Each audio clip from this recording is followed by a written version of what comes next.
vous devez savoir, s'il vous plaît, que Chaim et moi, ça fait 40 ans qu'on se connaît pour aller à Rizal. Et bon, comme notre ami Haïm Azoulay, c'est un kamikaze. Ça veut dire, moi, pour entrer au mikvé de Harizal, j'ai mis, on va dire, 14 minutes. Allez. Et Émile, il a fait 360 mikvés, il est sorti plus chaud que ce qu'il était avant. Alors que moi, quand je suis rentré, j'étais un... Voilà.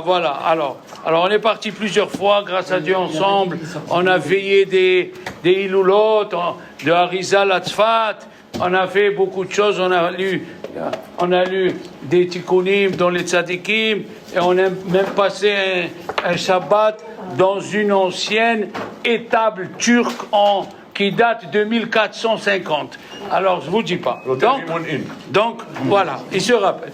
Donc, après, nous avons repris l'étude quand il y avait le centre Ida, avec Rabbi Chaim, ça faisait 15 ou 20 ans, jusqu'à qu'on a fini tout le Ben Ish Chai.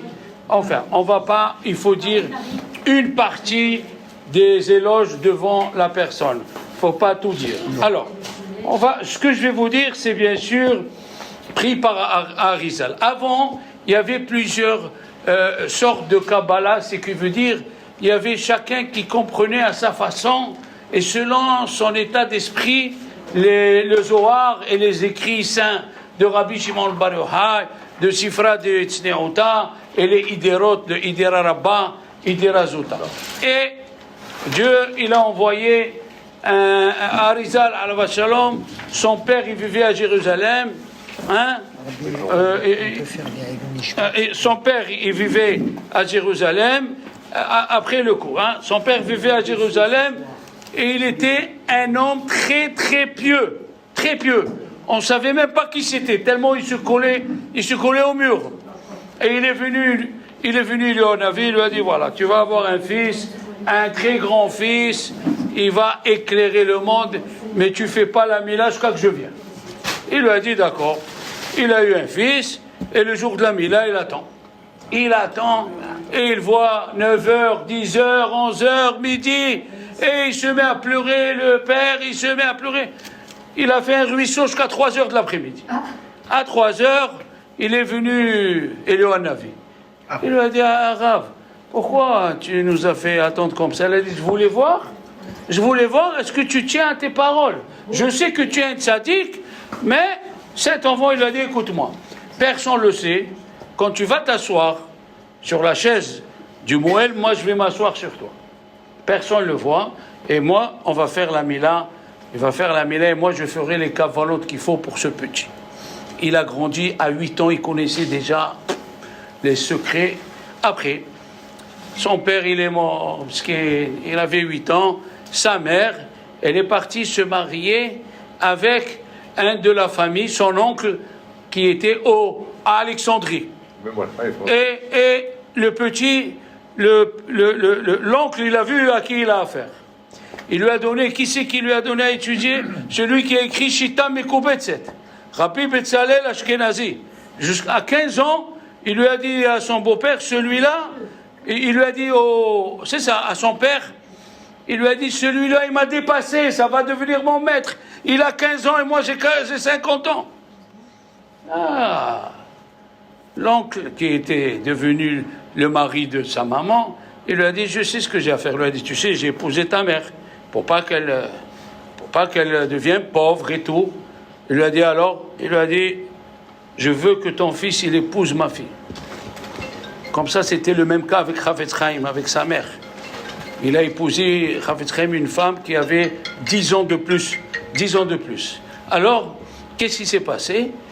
Il lui a dit, sa mère, je peux te demander un service? Il lui a dit, tout ce que tu veux, maman. Rien que tu souffres pas. Il lui a dit, voilà, ton oncle, il veut que tu te maries avec sa fille. Il lui a dit, il n'y a pas de problème. Il s'est marié avec sa fille, mais qu'est-ce qui se passait? Quand il s'est marié, il allait de samedi soir jusqu'à vendredi matin se cacher au bord du Nil. Parce que quand on est au bord de l'eau, il y a des secrets qui se réveillent. comme c'est écrit dans la Gemara de Horayot, que un Rav, il a dit à ses enfants, allez-y étudier au bord de l'eau. Et aussi, quand on devait faire régner un roi, on le mettait au bord de l'eau. Donc, l'eau, c'est les hasadim, ça veut dire c'est la miséricorde, et ça réveille beaucoup de choses. Il a grandi, il est arrivé, après il a reçu un signe de Harizal, il faut monter, Harizal il a reçu un signe de Léonavi, il faut monter à Tzfat. Et à Tzfat, il a contacté, et Léonavi lui a dit, il y a une âme à Damas, il faut que tu l'amènes ici. Il s'appelle Rabbi Haim Vital. Il avait 52 ans, et Harizal il avait 10 ans de moins. Et Harizal, qu'est-ce qu'il a fait?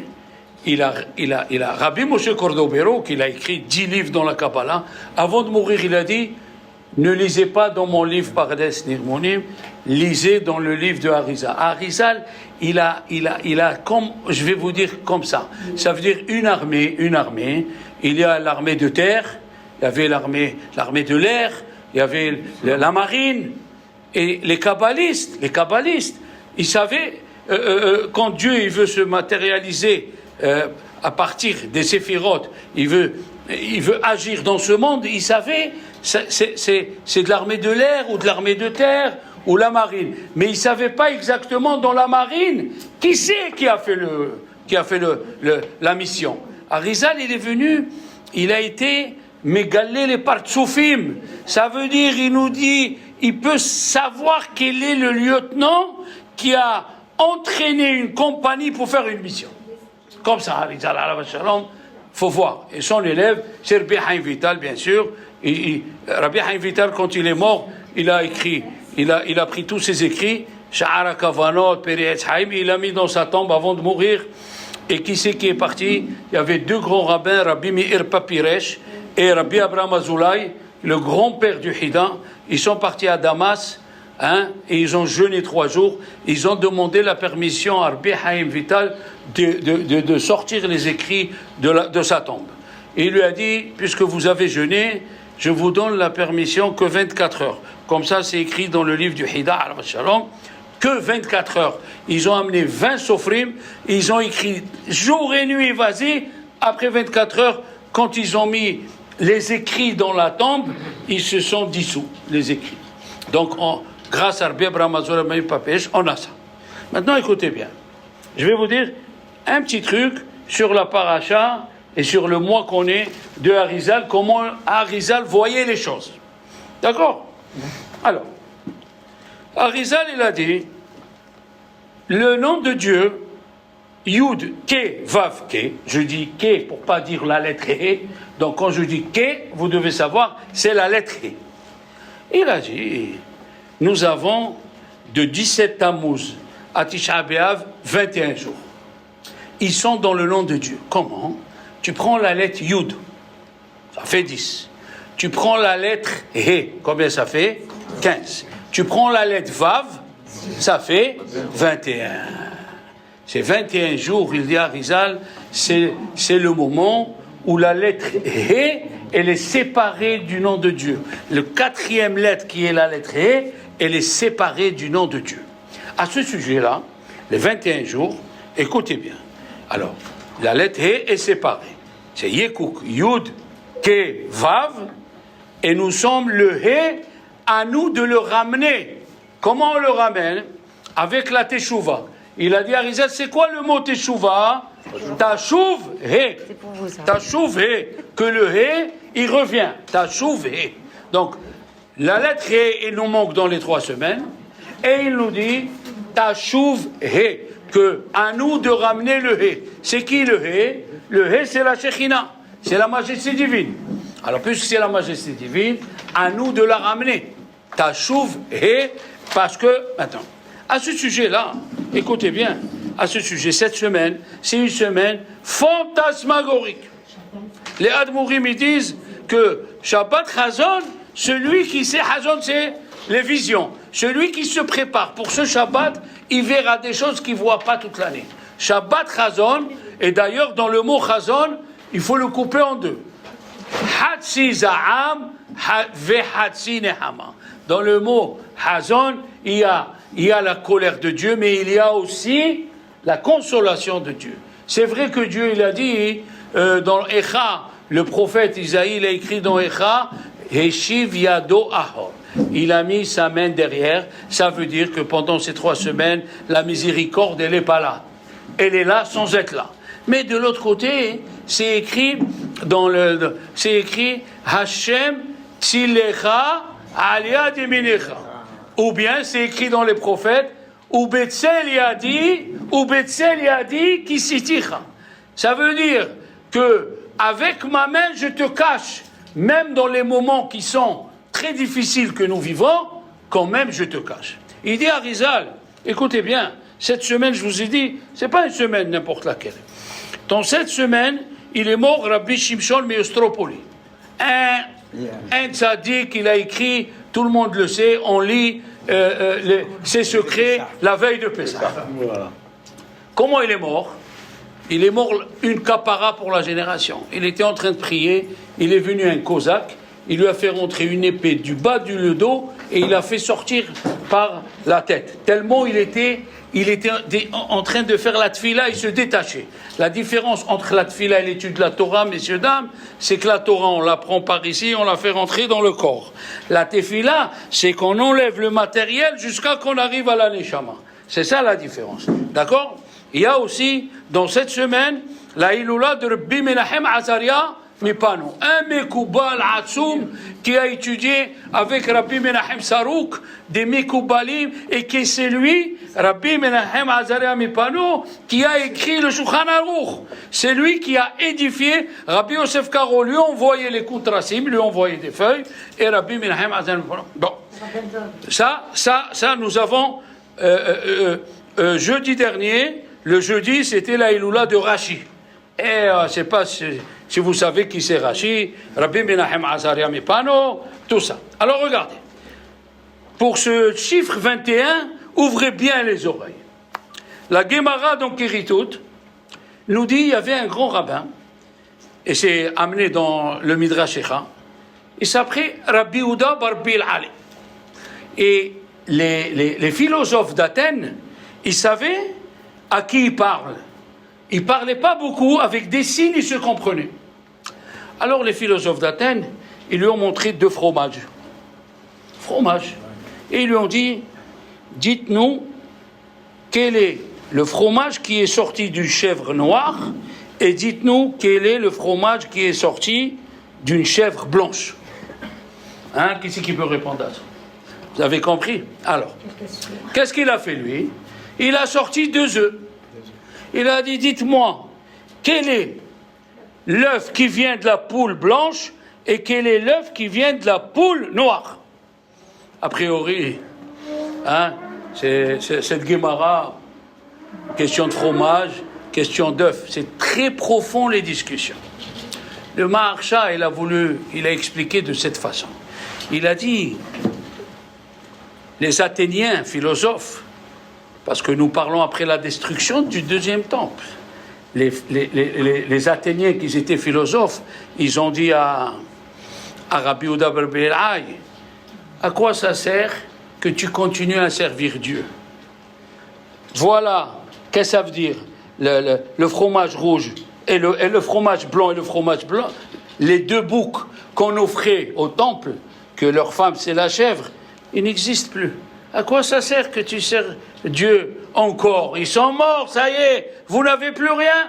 Vous n'avez plus ni le temple, ni les Kohanim qui servent, vous n'avez plus rien. Qu'est-ce qu'il leur a fait?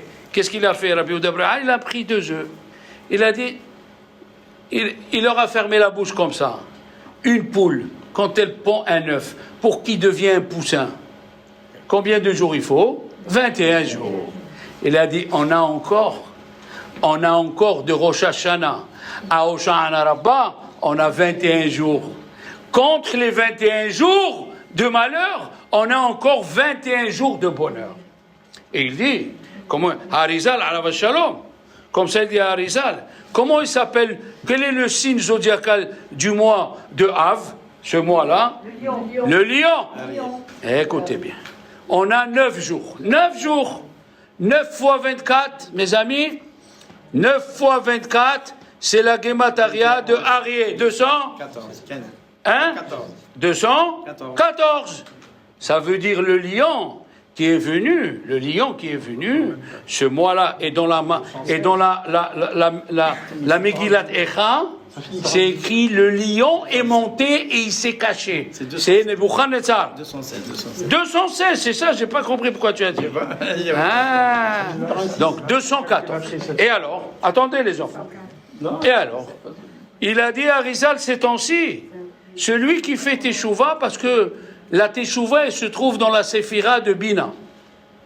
Qu'est-ce que c'est la Bina? Ben He. On est les fils de He. Qui c'est le He? La Shekhina. Et qu'est-ce qu'on a dit au début? Arizal, il a dit que le 21 jours que nous avons, c'est les 3 lettres de Dieu sans la lettre He. Si on fait Teshuvah, et la Teshuvah, elle est dans la Bina Ben He, la Shekhina, elle reviendra chez nous. Et il a dit à Arizal que tous les rabbins qui sont morts dans cette semaine, ils se réveillent quand on énumère leurs noms et quand on allume des bougies pour eux, ils se réveillent devant nous. Écoutez bien, comme c'est extraordinaire. Hein? Comme c'est extraordinaire. Qu'est-ce qu'il dit? Surtout, qu'est-ce qu'on est en train de parler? Ces temps-ci, pourquoi il est descendu? Pourquoi il est arrivé à la destruction du 2e temple? À cause de la sinat hinam, la haine. Je vais vous raconter une chose que mon frère vient de me raconter. Mon frère, il habite en Israël et il étudie avec Rabbi Benayahu Shmueli. Il a raconté une histoire, mais de fou. Elle s'est passée la semaine dernière. Il y a un monsieur, pour vous dire que dans la Torah, c'est pas parce qu'il y a 50 paires de téphilines sur la tête, où tu marches doucement et avec 50 talit, c'est pas ça le principal. Le principal, c'est sûr que tu dois les avoir, mais le principal, c'est les bonnes qualités. Midot ovot. Le Beth Amikdash, il a été détruit par la haine. Alors écoutez bien, le beau-fils de Rabbi Benayahu, il s'appelle Rabbi David Tedri. Il a raconté une chose, il a dit, papa, j'étais à Tzfat. Il parle à Rabbi Benayahu, il l'appelle comme son père. J'étais à Tzfat, j'étais dans l'autobus. Il y a un monsieur qui est avec talit et tefilin, qui se prend pour Eliyahu Navi. Alors, il est monté, comme ça, concentré. Alors, le type de l'autobus, c'est un falacha, un juif. Il avait la kippa. Alors, il lui a dit, s'il te plaît, tu peux te pousser, tu es à la porte. Il y a le rétroviseur, je ne vois pas pour... Il lui a dit, je ne veux pas bouger. Qu'est-ce que j'ai à faire à tes côtés, à toi maintenant, toi? Et lui, il se concentre comme ça. Il lui dit, mon frère, on était juif ou pas? Je te dis de te pousser, c'est pikouach nefesh. On va arriver à un danger. Faut que tu te pousses. Qu'est-ce qu'il lui dit? Tu vois comme tu es un noir. Si ta peau, elle devient blanche, là, je me pousse. Comme ça, il lui a répondu devant le beau-fils de Rabbi Benayahu Shmueli. Il a dit, je voulais voir où c'est la fin de cette histoire. Le Avrech, celui-là avec le talit et tefilin, il a parlé dans la radio à Tzfat. Regardez ce qu'il a dit. Je suis rentré chez moi, je trouve mon fils le bras noir, je le regarde et il commence à devenir noir, toute sa peau. Les yeux, je l'ai pris vite à l'hôpital. Monsieur, ça, jamais on a eu un peau blanche qui devient noire. Il a amené, il y a 3 grands hôpitaux à Tzfat, les militaires. À l'intérieur, il savait pourquoi il lui est arrivé ça. Il a attendu le chauffeur de bus. Il est monté au chauffeur de bus, il lui a dit... Et là, il a trouvé son kippa. Écoutez, il lui a dit, je suis venu te demander pardon. Il lui a dit, non, pardonne. Il lui a dit, non, ce pardon, c'est pas... Je suis venu te demander pardon parce que je t'ai dit, si ta peau elle devient blanche, et le chauffeur de bus, il a arrêté le bus, et il lui dit, je te fais pas mehila, ni dans ce monde, ni dans l'autre monde. Et l'autre, il s'est mis par terre en train de pleurer. Il lui a dit, c'est pas pour moi, mon fils, il est noir, il est de... Il a commencé à pleurer, il lui a dit, alors attends, Tu veux que je te pardonne? À une condition. Écoute-moi bien. Quand tu es monté dans l'autobus, j'avais la kippa. Il lui a dit oui. Il lui a dit, quand tu m'as parlé comme ça, je suis rentré à la maison, j'ai dit à ma femme, je n'étais pas un juif religieux. J'ai pris des forces en écoutant des cours. Je suis devenu religieux en écoutant des cours. Maintenant que toi, religieux, avec Talit et Tfilim dans le bus, tu m'as parlé comme ça, je suis rentré à la maison, j'ai dit à ma femme, je ne fais plus rien. J'ai enlevé la kippa, les Tfilim, j'allais les jeter. J'ai eu peur, j'ai dit à ma femme, je ne fais plus aucune bracha, je ne fais aucune prière. Parce que tu as parlé comme ça. Et l'autre, il lui a dit, je t'en supplie, il s'est mis à pleurer, mon fils. Il lui a dit, à une condition, je te pardonne. Que là où tu vas, tu racontes l'histoire. Qu'est-ce que c'est la force de la parole? La sinat hinam. La sinat hinam. Comment tu es arrivé? Comment tu es arrivé? Nos chachamim, ils ont dit que le Arié, où il prend la racine, dans le Malchut, ces temps-ci, la Malchut, elle est en bas, la Séphira du Malchut, elle est en bas. Et nous, notre but de prier tous les jours, il y avait un juif qui s'appelle, un Ashkenaz, il s'appelle Rabbi Shlouman. Shlouman, Shalom, un Ashkenaz Shlouman. Il a écrit, il est arrivé à Tzfat, il a écrit à sa famille. Il a dit, en Pologne, les juifs, ils mouraient à 60 ans, 65 ans. Ici, les gens, ils meurent à 90 ans. Tous les juifs, ils se lèvent à minuit. Ils étudient la Torah. Tous les juifs, le Shabbat, parce qu'ils sortent la prière à 10 heures, il a dit à 1 heure de l'après-midi, tout le monde est au Beth Midrash. Il a dit, aucune femme, elle fait une fausse couche. Aucun enfant n'est malade. Pourquoi? Parce qu'ils suivent. Ils suivent. Il a dit à Rizal, le verset, Aryeh Shag, Aryeh Shag, Aryeh, on a dit la Gematria, 216. Le mois de Av, il est en train de crier. Mais mi, ça fait combien? 50. Celui qui prie pour la Shechina, pour les 50e degrés de Torah, mi loira. Il n'aura pas peur ni dans les 9 jours, ni après les 9 jours. Allah va shalom. Comme ça, il a dit à Rizal. Et écoutez, je finis avec ça. Une chose extraordinaire. Le prophète, il a écrit Yada Shor Koneu, Fahamor Evus Be'alav, Ami, Israël lo Yada, Ami lo Idbonan. Il a dit, le prophète, écoutez cet exemple, vous allez. Le prophète, il a dit Yada Shor Koneu, un taureau, il sait celui qui l'a acheté. Yada Shor Koneu. Vahamor, Elan, il connaît la besace. Aïwa, oui, moche. Il a dit, mon peuple, ami, mon peuple, Loïd Bonan, il ne réfléchit pas. Qu'est-ce que c'est? Écoutez l'exemple qu'il a donné, le Maguid Midouvlin. C'est de la folie. A priori, on croit quelque chose, mais la fin, elle est catastrophique. Il a dit, un papa et son fils, ils se sont perdus dans la forêt noire, là-bas en Allemagne. Elle fait 300 km sur 300 km. Il n'y a pas de quoi manger. Ils ont commencé à manger les herbes. Pas tout ce qu'on voit, grâce à Dieu, ce que vous avez fait. Que Arizal vous protège. Et alors, ils ont mangé de l'herbe. Et un être humain qui commence à manger de l'herbe et des ronces, il a commencé à vomir, il a eu des diarrhées, et le père, il pleure et il pleure. Après quelques jours, il dit, papa, j'ai plus mal au ventre. J'ai plus les diarrhées. Et là, le père, il s'éclate encore pire qu'avant. On ne comprend pas. Son fils, il est bien. Il lui a dit, papa, pourquoi tu pleures? Il lui a dit, avant, je savais que tu étais une personne. Maintenant, tu es devenu un animal. Le manger des animaux ne te fait pas mal, c'est une catastrophe. Il a dit, c'est ça l'explication. L'explication. Yada shor koneu, vahamor evus be'alav. Et les ânes, ils savent. Je ne veux pas rentrer dans la dracha de Rabbi Shalom Shvadron. Mais il a dit, Amino Idbonan, il est devenu comme l'âne, il est devenu comme le hamor. Ça ne lui fait plus rien. On est devenu, on voit le mal et ça ne nous fait rien au lieu d'être reconnaissant envers Dieu. Écoutez bien. Alors que, en nous, on a la reconnaissance envers Dieu. Le Rav, Le Rav Wolbe raconte qu'après la guerre, il était malade. Ils l'ont amené en Suède, dans un hôpital. Qui était sa voisine? Une vieille femme, juive.